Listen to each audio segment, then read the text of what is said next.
Welcome to our panel. I'll give you all a couple of minutes, introduce yourselves, and also maybe a brief statement about why you believe this is a subject talking about, what is the value in this and how it has helped you deliver value in projects. And then we'll open up for questions from the floor. Good afternoon, my name's Yiu-Shing and I am the Open Data Manager at UK Power Networks. UK Power Networks is a distribution network operator, or now a distribution system operator, to reflect the bi-directional, multi-directional journey that electricity can take nowadays. So my organisation, we own and operate the networks in London, the southeast of the country, and the eastern part of the country, so Norwich, Ipswich, that area. It's funny that I'm here and National Grid electricity distribution aren't. That's not a snipe. But at UK Power Networks, we've been leading the charge on open data. We recognise that electrical infrastructure data is pretty crucial. We have 8.3 million end customers. These are commercial domestic properties. That translates to about 22 million people that we provide reliable electricity to. Increasingly, electric vehicles, heat pumps, battery storage, solar panels are connecting to our network. And I think the last figure I had from last year was that we have the equivalent of 9 gigawatts waiting to connect. That's equivalent to what? 3 Hinkley points? So if you use the analogy of roads, National Grid Transmission, they own the motorways. Nice big 3 lanes of traffic. My organisation, we own the residential roads, the country roads, the A roads. So you can imagine all that electricity waiting to connect onto these smaller roads. So we've been opening up data so that people can see what's available, so they can connect, so they can plan. But we are starting to exhaust the limits of open data, and that's why I'm here today, to look at data sharing. And in a previous presentation, we touched about security. How do we limit access to those who actually need it? That we're not just opening up the gates for everyone to use data. Thank you.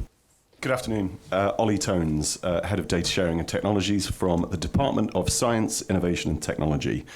So I am the government representative today.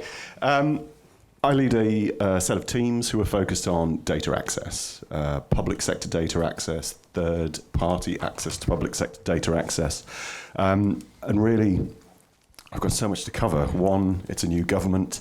2, it's a new approach. Anyone who's been following it will be aware that Labour used the phrase National Data Library, which I'm happy to talk about in more detail, but I'll just kind of cover off some of the new things. Obviously, the government themselves are looking at missions. They've got 5 missions that they want to take forward, and the key one there, I think, from a data perspective is growth, because data absolutely is going to underpin all of the kind of economic growth. It's going to underpin the way that we report against those missions and that sort of thing. DSIT, the department, is very new. We're only 18 months old, and it's a really positive change, I think. It brought all the things in the name of the department, science, innovation, technology, and data into one place. The UK government approach to digital and data has been a bit of the hokey-cokey for the last kind of 10 years. And so different parts of government have found different bits of digital and data inside them. The new government have brought the Central Digital and Data Office into DSIT in a bid to make DSIT the centre of digital government. Now, again, like the National Data Library, that's a selection of words which maybe I can't expand upon too greatly, but it is really positive that they're all in the same place. My teams have been working before the election and for a number of years on what those barriers and challenges are. One of Assad's last slides, where he talked about investment, he talked about expertise, he talked about coordination and the kind of trust around the data. Those barriers are in every conversation that I've had with everybody today, and they are not new, and they are the things that we want to seek to kind of try and improve. Data is massively important as it's quite a grand statement, so not official government policy, but as a species, we are drowning in an ocean of data and we are not capitalizing on it, we are not valuing it, and particularly from a public sector and kind of publicly funded research perspective, we really are not capitalizing on how we could be finding new innovations, taking opportunities to really use that data. But thank you. I'm Martine. I am Head of Data for London. That means I work at the Greater London Authority, which is the strategic authority in charge of London. You already gave me several minutes of your time this morning to talk about why we care so much about data sharing. But for us, I think it's worth reiterating that we really see data as infrastructure in its own right. That should really be at the same level as connectivity, mobility, all those kinds of types of infrastructure. What that means is that it's worthy of investment in the same way that all those other kinds of infrastructure are. But, as we said this morning, it does require focusing on specific outcomes. And I think that's why, as Olly says, starting with the mission and then working down from there tends to work much better to get yourself a coalition of the willing to actually get some of these things done, while the mayor is committed to putting in the foundational investment to make that happen, to grease their wheels as we go. So that's kind of where I'm coming from. So my name is Caro Ames and I am the Data Science Strategy Leader at Arup. So what that means in real life is I lead our data science and AI advisory services, helping clients across particularly the energy, water and transport sectors in, believe it or not, realizing value from data and AI. But I joined Arup 3 years ago from a tech company called Faculty, who do significant amount of work across the public and the private sectors in applying AI to solve real world problems. Now, I left because I have always worked in the built and natural environment, and I saw significant challenges associated with realizing the value from AI, particularly kind of founded in data maturity, robust, safe access to data, and also the kind of surrounding capabilities needed to make that happen. And kind of my reflection when thinking about what I wanted to be doing was that in order for us to, realize value from robust, scalable, deployed AI machine learning systems, we could only do that if we addressed the foundational challenges needed to make it happen. And so as part of my role over the last few years, I have been a part of the kind of core team that's been designing the energy sector's data sharing infrastructure. I've also been part of the National Digital Twin Programme. I've been part of Ofwat's regulatory data platform development. And I've also been part of National Highways Digital Lab and the work that they're doing to support data sharing and transform their organisation from a B2B to a B2C organisation. So I'm pretty interested in basically everything, and I'm looking forward for the discussion today, and particularly talking about things like security, but also things like capability, because the reality is that doing this right means thinking about the people first and not the technology. I'm Holger Kessler. I started off as a geographer and geologist at the British Geological Survey, which happens to be part of UKRI.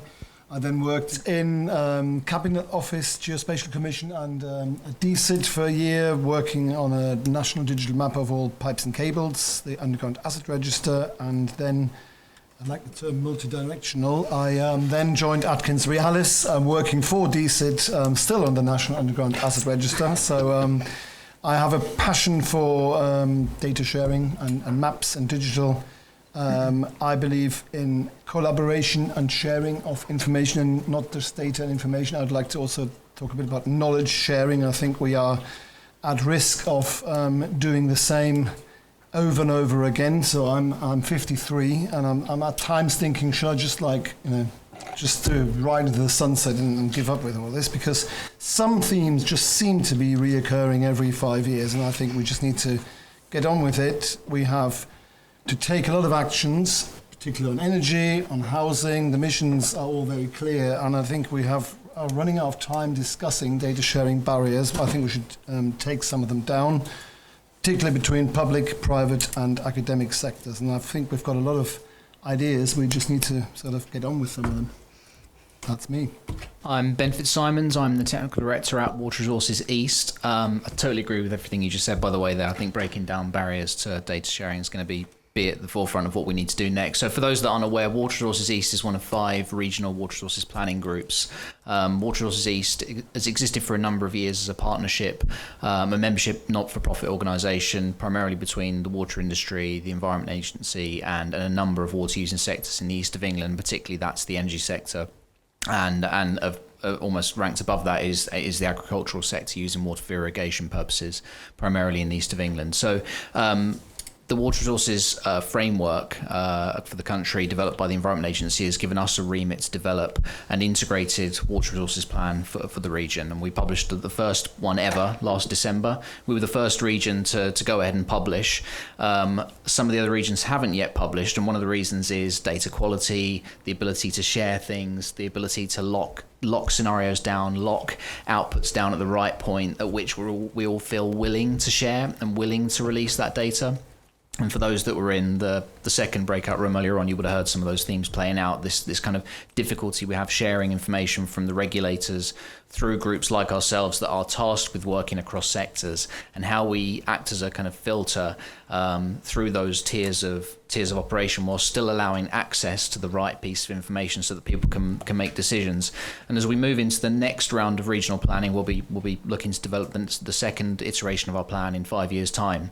We're really being tasked increasingly with working more and more across sectors and across geographic scales.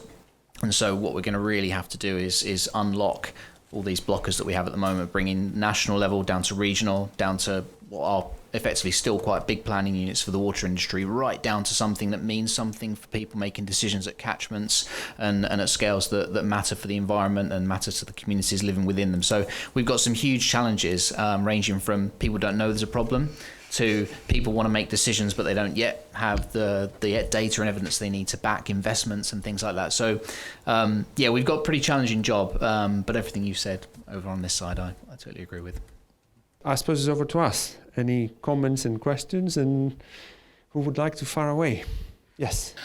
What are we doing to make discovery exercises discoverable? We have a phrase called the patchwork of pilots, where, because London is 33 individual councils, all trying their own things, all with their own budgets, all with their own IT systems. And so in a lot of cases, actually, it probably does genuinely grease the wheels to start small. So it absolutely makes sense sometimes to start with a pilot. But you're absolutely right. None of that was discoverable. And if we're thinking about data as infrastructure, we need to talk about signpostings and, all those kinds of things that make other kinds of infrastructure usable. That's what Lottie was set up for. So the London Office for Technology Innovation, we essentially call the human middleware of this ecosystem. And it allows the really data mature organizations to come to the table with their pilots, with their patchwork quilt pieces, and some of the less mature organizations to essentially ride their coattails a little bit more. That's how you get coalitions of the willing, not by batting them over the head with standards and going, right, you must all now do it this way. Unfortunately, I think that is a human role. And so when I think about the Data for London platform and the technology that I want to put in place, a lot of that is enshrining good practice that humans have already come up with. And I think putting the human center, as you said, capability is absolutely part of that. Thank you. Anybody else to come in? Or yeah, Ben. Just something on that as well. There's kind of access and revealing what these pilots are doing, but there's also the willingness of people doing them to trust the release. We had some really good examples of work in our region, particularly with the agricultural sector, who've done some amazing work. And we're being tasked to work with them, and we're trying to give them the vehicle through which they can reveal that to a wider audience within their sector. But there's a fear that by revealing their positive steps in their locality, they'll be opening themselves up to regulatory challenge, because they're demonstrating they've got a way through and a solution, which maybe weirdly, perversely means that they might get cut more on their kind of environmental permits and things like that. So there's kind of two angles. It's almost like getting the people who are doing the pilot work to do a great job in their area, and then share it, and then have people like us and you guys that can share that more widely. I think even on top of that, actually, I think something that, I work in an organization where we have a centralized data and AI capability, but we also kind of have a network of people practicing, and that's often the case with also the organizations that I work with. And what we see often is that specific teams start doing pilots or discoveries, and the second they start talking about them, they get scared that they're going to be taken away from them and put into the kind of central function or shut down because, they might have done them really rapidly because they didn't have huge amounts of funding, etc., and therefore might not be done to exactly the best practice levels that you would expect if they were kind of brought into a centralized capability. And what that means is people are scared and they start hiding them and almost protecting themselves, whilst also trying to kind of protect their funding and keeping those pilots and the results within those teams. And I think that's really hard, right? Because we have to balance two things. We have to encourage innovation, we have to encourage creativity, but at the same time, if we're actually going to do this in a secure and robust way, at some point, if those are going to become real life situations that are actually, supporting data sharing between teams or companies or organizations, then they also need that assurance and governance on top, because otherwise we're putting ourselves at significant risk. And that balance is really, really hard. Yeah, so I'll jump in. I agree with everything that's been said there. I think from the government perspective, there's a real opportunity to provide central coordination of this. DSIT, as I said, is young in departmental terms. We're 18 months old. In a sense, we've inherited massive amounts of pilots in every area. The way that AI has been stood up in the last couple of years, absolutely, kind of invested in it, let's put it that way. I wouldn't say thrown money. That's the right thing to do. But we can provide a level of coordination at that kind of government level. One, obviously working with the UKRI kind of family, working with every council within it to make sure that those investments are long-term, because pilots are only pilots so long as they've got an end date, right? And then it's taking it on. It's the consistency. It's building that kind of trust that people can do those things, to innovate and can do those sorts of things. Whilst, as I said, the National Data Library at the moment is a handful of words on a page, it is a step in the right direction. It is a kind of something we can have it as an umbrella, and we can take the kind of data access policy work that the government wants to do, and we can take it forward under that. It talks to those barriers, it talks to those challenges. I think the only other thing I wanted to add that I perhaps didn't mention earlier, I think you talked about people as the kind of middleware, right? It is the expertise of people. You can have technologists, you can have analysts, you need people who understand the data as well as have the skills to be able to do that. So when a national data library becomes clearer, that notion of curation and stewardship for the data to fix some of those barriers and challenges that we all recognise, that is going to be absolutely crucial. Who's next? I was just wondering, obviously we want to aggregate all this wonderful data, but there's then the challenges of how do we store it safely and securely in the long term, and I'd love to hear the panel's ideas on that. Who would like to go first? Yeah, I'll start in the analog world. We have some of the world's best long-term institutions storing a lot of things for long-term very safely, and I think we just build on that. I mean, let's just pick one, the Ordnance Survey, for example. We have big institutions who are very good at long-term record keeping in the analog and also in the digital world. And I think one key component I want to add to that is we're definitely not going to store everything in one place. We're going to have to make sure we have the right organizations with the right long-term funding.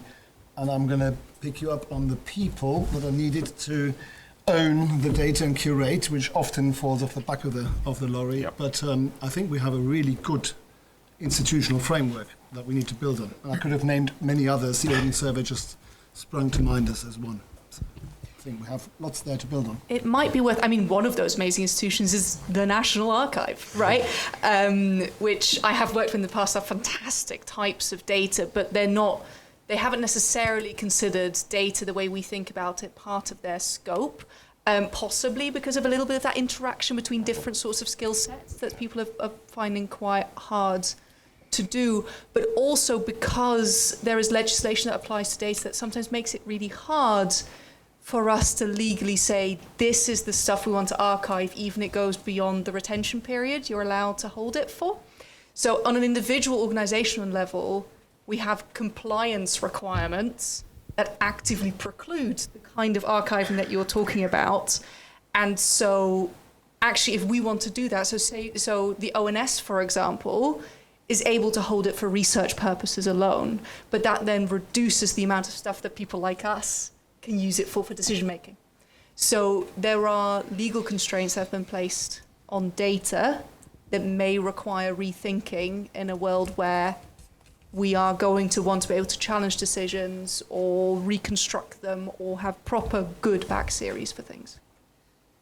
I haven't got the answer yet. I'm actively thinking about this problem at the moment. I mean, I think we're all actively thinking about it. I think that's why we're all here today, right?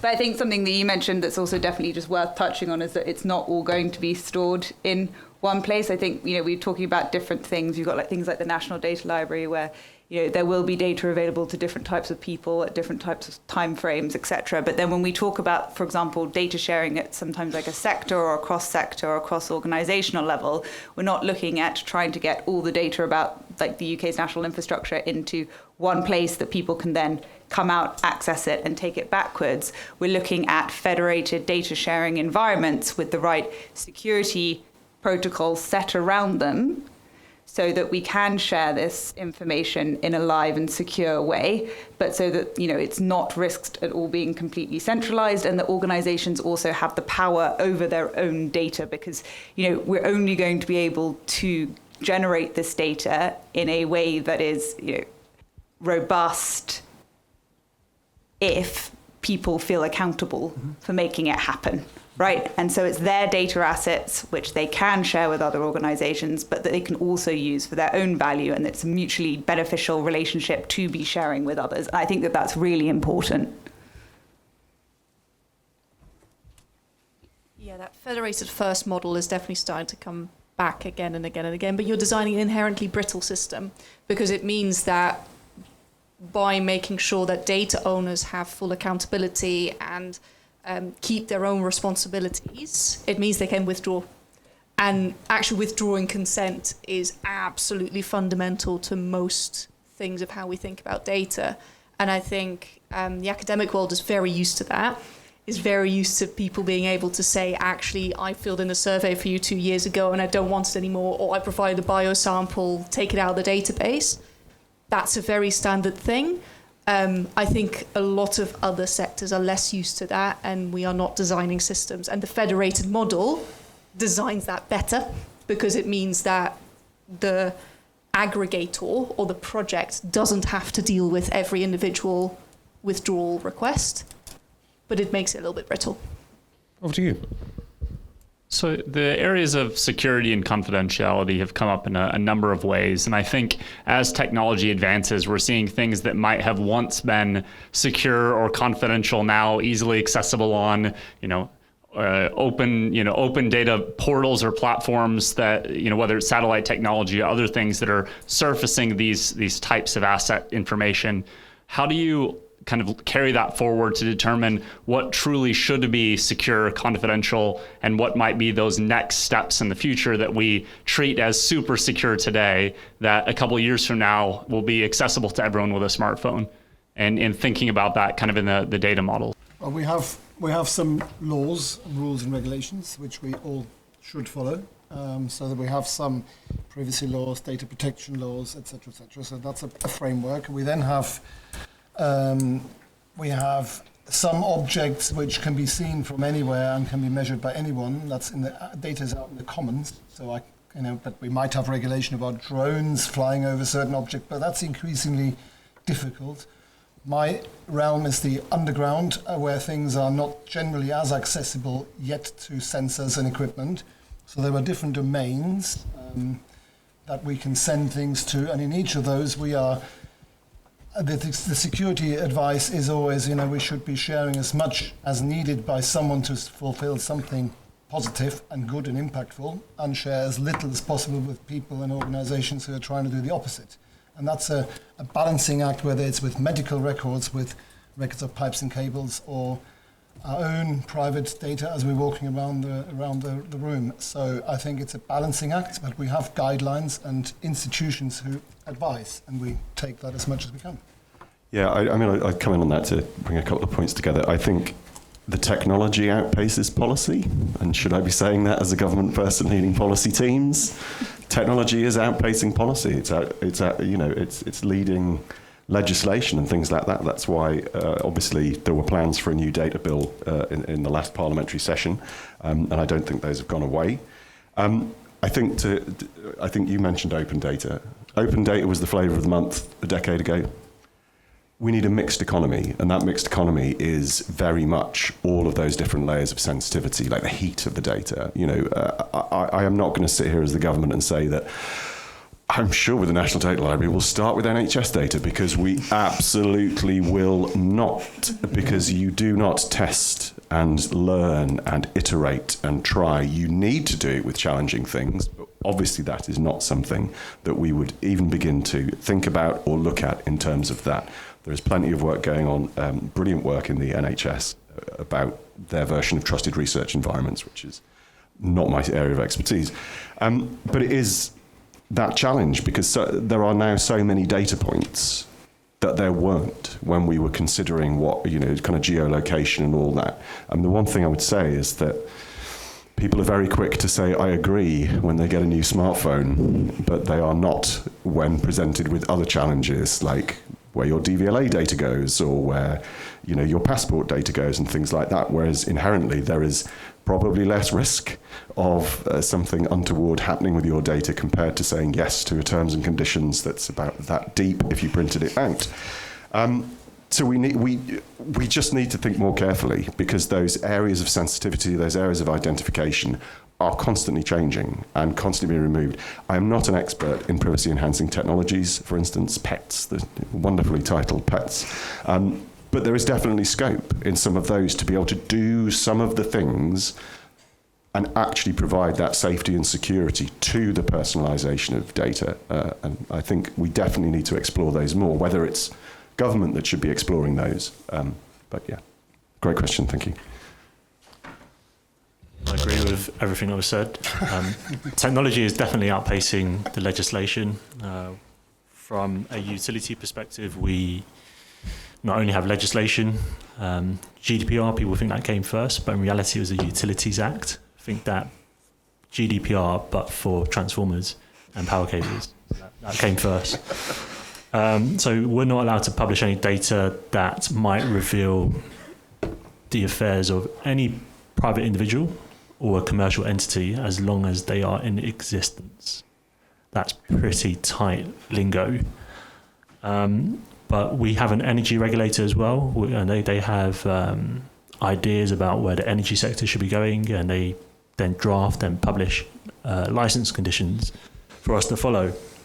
And at times that can be open to interpretation and therefore contradictory. So we are a very low risk industry, so we don't like taking risk. So yes, you might be able to spot our tower line or substation from satellite imagery from Google Maps, but we might not tell you where it is. Ultimately, we're a private organisation. We are given the licence to operate and own these assets, and it's our responsibility to make sure the lights stay on. And you look across Eastern Europe and you see what's happening in Ukraine, and Ukraine is the single reason why transformer costs and the pure volume of transformer replacements going over or happening in Ukraine because of substations being knocked out is affecting the entire world. The manufacturers cannot build enough. So these are some of the real risks behind revealing where your assets are, and that's why we take a very careful approach to opening up our data. I was recently at an asset management conference, and a lot of colleagues there from the Nordics were saying that you see disappearing even the manuals for how to do asset inspections, or not, let alone the data. So it's certainly a very challenging culture environment to develop a culture of sharing. I think it's worth remembering that while we are operating in a legal framework, we're also operating within a culture. And one advantage, so I used to work in the civil service, now I'm in local government. which, working for London, you get to speak to a lot of other countries and other cities and how they set things up. And there are definitely countries where it's entirely normal that you can Google each other's salary. And that's totally fine. And there are absolutely places, I'm from a country where a national ID is entirely uncontroversial. Whereas, as Olly says, here, every time we try to share GP data, it fails because the public opts out. Because they just don't trust this government to do it properly. Whereas somehow they trust their Apple Watch or their Samsung Ring or their whatever to track their heart rate, and perfectly happy for them to store it on who knows what server somewhere. So I think there is something in it about people's trust, not necessarily in the security of the data and the sensitivity of the data, but the organization handling it as well. And that's human determined, not technology determined. And just to I felt drawn in by that. That's because inherently there is a kind of part of that culture is a lack of recognition of the value of your data. If you could see the way that your data was monetized through Silicon Valley, and I'm sure there are people working on ways to demonstrate what I'm pretty sure there are websites you can sign up to which shows you that sort of thing. If the government could demonstrate the value of your data being used to improve public services, to improve your interaction with the state, then that would help. The example, and apologies to anybody I've spoken to today, last time I renewed my passport or my driving license, I only had to click a few buttons because it used the data from the other one.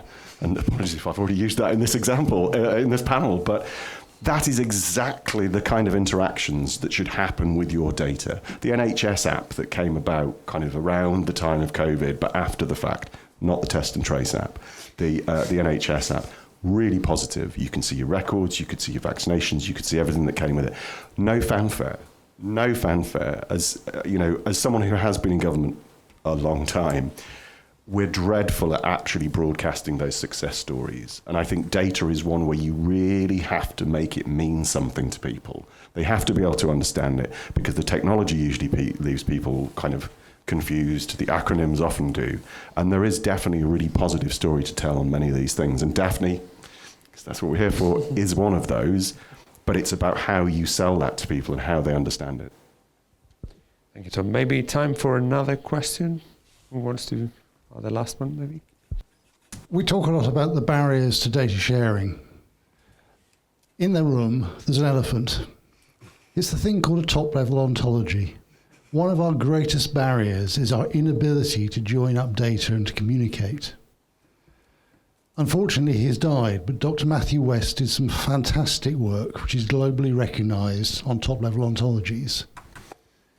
I would hope that the National Data Library would look at his work seriously, because there is nothing in government or in industry that matches what he has done. I'd like to sort of hear the panel's views on where we might go. I mean, I'll jump in early. Absolutely right. That concept has come up in a lot of the conversations I've had today. As I've said, at the moment, this government have been in post for 2 months, and some of that has been recessed, and the next 3 weeks are going to be recessed for conference. We are at the very beginning, one of a 5-year term, which is a really positive thing. It's the first time that we can stare into the future and plan for that future, and all of the thinking that will develop alongside the National Data Library needs to be not restrictively centralised. And I absolutely agree with what was said about, there's not going to be a new big black box that government builds here, but it is the services around it that need to have strategy, that need to have vision, that need to be centrally kind of put out there, so that when we do go from public sector data, and perhaps we start looking at the interaction then with business and other third parties, it is on a standard, I don't want to say platform, because that suggests the existence of something. It is in a standardized fashion, with standards, with ontologies. But again, it comes to a layer of people, a layer of service, a layer of curation for the data to be ingested, for it to be curated and managed inside it, for it then to be exported, linked, and all that sort of thing. That cannot be done without people. And I had an interesting conversation with someone earlier.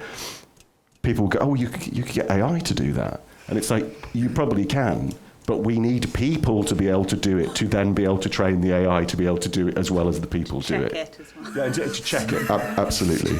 But we have to get to the foundational aspects before we would start to do anything else. Totally agree. I think to add to that, I mean, most people here, we're all here for infrastructure, right? I think many sectors across the infrastructure space have been thinking in kind of isolation and operating in isolation for quite a long time. And when we talk about building kind of resilient net zero infrastructure systems, we're not talking about, just decarbonizing a rail line. We're talking about the impact that has on all the other systems as well. So we're now operating in a space where not only do we have to think about, the energy system as a whole system. We talk about whole systems energy modeling, for example, all the time. We haven't even really properly achieved that. We're having to think about systems of modeling, right? And that is really, really important when we consider these high-level, top-level layers that need to happen when we're in the sort of data sharing space, for which, from my perspective, ontologies are critical. But I'm going to be a little bit provocative here and say, we see work across multiple programs like the Energy Sector Data Sharing Infrastructure, the National Digital Twin Program. We're currently using ontologies that were not developed for the purpose that they were now trying to be used for. And I think, as we acknowledge that we need to be thinking bigger and bigger and bigger, now is a time for us to take a bit of a step back and think, are we actually doing this the right way? Or actually, is there a better way that's going to better enable the connectivity across these systems that we need in the future to have a net zero resilient infrastructure system? There's a really big difference between an ontology for discovery in the kind of archive sense that we talked about earlier and the ontology you need to solve a specific problem. And I think the Data for London Library scope, thankfully, is geographically reasonably limited, which helps, but it's obviously a permeable place. And so there are going to be questions about, do we onboard all of UKPN's open data portal, right? Should we have all of that on there? And if so, where does it fit in that ontology? And that decision, I'm afraid, is going to be based on, do we think there are problems Londoners need solving that are served by this piece of the ontology? And I think that's why when you talk about the National Data Library, probably even if you wanted to have an all-encompassing systems thinking full ontology, realistically, you need someone to say, okay, great, but we have these 5 missions and we're going to focus on these pieces of it. And those choices, I think, are going to become pragmatically really important for curation, because that's where the human middleware is going to make this stuff valuable beyond discovery alone. And I'm a very big fan of discovery alone. That's why we're starting with that. But I do think that we are going to have to, at some point, draw a boundary around it. Exactly the same way the National Data Library is going to have to do some concentric circles of where it's going to go first and where it's going to go next. I think we're getting to a close. I think the Brits Insight built through organic conversation, the way it developed, is unparalleled, and I'm glad there's video evidence to that. And thank you, panel, on behalf of everybody here for your contributions, and thank you very much.